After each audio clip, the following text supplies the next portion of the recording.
In any case, it didn't cost much to live well in Marrakesh.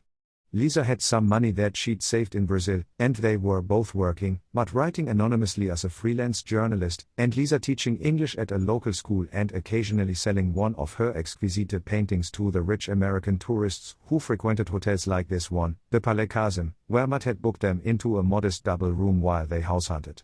Walking through the souk, as they did every evening, they drank in the sense of the market. Fruit stalls smelled rich and sweet, the remnants of the day's produce beginning to rot now in the late afternoon heat. Dirt and sweat, the aroma of thousands of moving, tightly pressed bodies mingled with the floral tang of wild honey and the nutty richness of the baklava stalls, buzzing and alive with bees. For Lisa, the sights, sounds and smells evoked a memory that wasn't a memory, but that felt as real to her as the air in her lungs or the baby not yet kicking in her womb. This was Miriam's world, the world of the book, the world of the childhood she'd never had but that she'd wanted so badly she could taste it. And now she was here living it for real, fulfilling her destiny at long last. Not Frankie's twisted, murderous version of her destiny, but the good version, the fairy tale, the happy ending where she got to marry the man she loved, Matt. Matt, who had stood by her when nobody else would. Matt, who knew everything about her, well, almost everything, but who loved her still. For Matt, the appeal of the souk and its pleasures were even simpler. Here was a maze, a buzzing hive of anonymous humanity where one could fade away, disappear, like a speck of ambergris lost in the dust. It was full of life and warmth and joy and human richness, the most convivial exile imaginable. And yet it was un exile. He felt safe here, cocooned by the crowds and wrapped in Lisa's love. Take my hand. Thus, something I want to show you. Smiling over her shoulder, Lisa led him up a narrow, cobblestoned alleyway to a set of steep stone stairs. These wound round and round in a dizzying spiral, eventually emerging onto another narrow street. To the left was a row of ancient bakers' yards, the hearty yeasty smell of which filled the air, then more stalls of silk and carved wood similar to the ones they had just passed below. To the right was a dead end with a single, dilapidated riad, a traditional Moroccan house, rising 3 stories high, loftily surveying the alley below. What do you think? I know it sounds ridiculous, crazy even. But it's exactly how I pictured Uncle Suleiman's house. Matt frowned indulgently.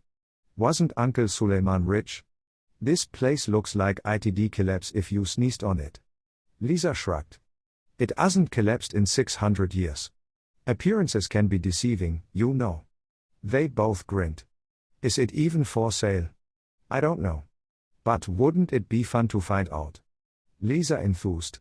We could do it up together, make it our own. You have to admit it's a romantic house. Just think how happy we'd be there. Matt thought how happy they'd be there and said a silent prayer of thanks. Perhaps he didn't deserve his happiness. Perhaps neither of them did. But this was their book now, their story. Together, Matt Daly knew they were going to live happily ever after. Epilogue: the LAPD officer walked into the room and gagged. Then he ran out and threw up until there was nothing left in his stomach. There was blood everywhere. Everywhere. But it wasn't fresh blood. It was old and caked and dark and stinking. At its center lay what must once have been a body, now a grey-green, fetid, oozing lump of slime, riddled with maggots. Only the occasional bone protruding from the filth, clean and white and gleaming, gave any indication that this had once been a human being. Covering his mouth and nose, the cop walked back in. How long has he been like this? He asked the pathologist. The pathologist shook his head. Impossible to say. 2 or 3 months? Could be more. We'll do some tests on the larvae. That might give us some idea. At the word larvae, the detective retched again, but he forced himself to stay where he was. Male? Female? Age? Male. 32. Would have turned 33 in June. The detective was impressed. You can tell all that from that. He eyed the rotten, bloated corpse with disgust. Nope. Your lieutenant just told me. He signed Elisa 3 months ago. All the personal details are there. Right on cue, the lieutenant handed his boss a single sheet of paper. It was xeroxed, and a little smudged, but the name at the top was clear. The detective stared at it thinking. He couldn't shake the feeling that it was a name he remembered from somewhere. But the thought slipped away, like the flesh sliding off the poor bastard's bones. The name on the lease was Carlos Hernandez. Acknowledgements with thanks and love to the entire Sheldon family, especially Alexandra and Mary, for all their kindness and support. I am also grateful as ever to my editors, Mädchen and Sarah Ritterdon, for everything they do to whip my rough and ready manuscripts into shape. And to the entire team at HarperCollins for their professionalism and hard work. To my agents, Luke and Maud Yanklo and Tim Glister in London, and to all at Team Yanklo, you are the best. Finally, thanks to my wonderful family, especially my husband Robin, for coping with my meat book neurosis, and our 4 amazing children, Sefi, Zach, Theo and Little Summer. Also to my darling sister Alice, to whom this book is dedicated. I'd be lost without you. Alias about the authors. The late novelist and screenwriter Sidney Sheldon remains one of the world's top best-selling authors, having sold more than 300 million copies of his books.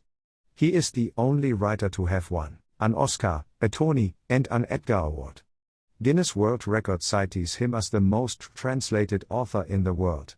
Tilly Bexhaver is the New York Times best-selling author of Sidney Sheldon's Mistress of the Game and Sidney Sheldon's After the Darkness, as well as 5 other novels.